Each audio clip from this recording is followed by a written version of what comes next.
எதுக்கு இப்ப அங்க இங்க சுத்திக்கிட்டு நம்ம ஊருக்கே வருவோம், நம்ம திருச்சிக்கே வருவோம். இங்க ஒரு மந்திரி இருக்கிறாரு,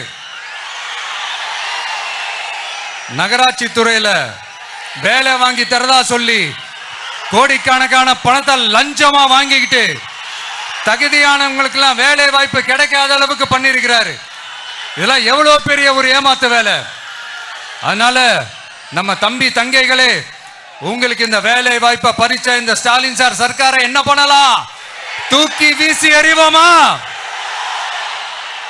உங்களுக்கு இந்த பாதுகாப்பு இல்லாத, சட்டம் ஒழுங்கு சரியில்லாத இந்த தீய சக்தி திமுக அரசை என்ன பண்ணலாம்? தூக்கி வீசி எறிவோமா? நகராட்சி துறையில மட்டுமே 1000 கோடிக்கு மேல ஊழல்னா அப்ப மத்த துறையில எல்லாம் கொஞ்சம் கணக்கு போட்டு பாருங்க, தலையெல்லாம் சுத்தி போயிடும். நான் கொஞ்ச நாளைக்கு முன்னாடி சொல்லியிருந்தேன், இந்த ஸ்டாலின் சார் டாக்ஸ் அப்படின்ட்டு, இந்த ஜிஎஸ்டி மாதிரி எஸ்எஸ்டி, அதை பத்தி அவங்க வாயை திறக்கலைங்க. என்னமோ அவங்களே ஒத்துக்கிட்ட மாதிரி இருக்குது.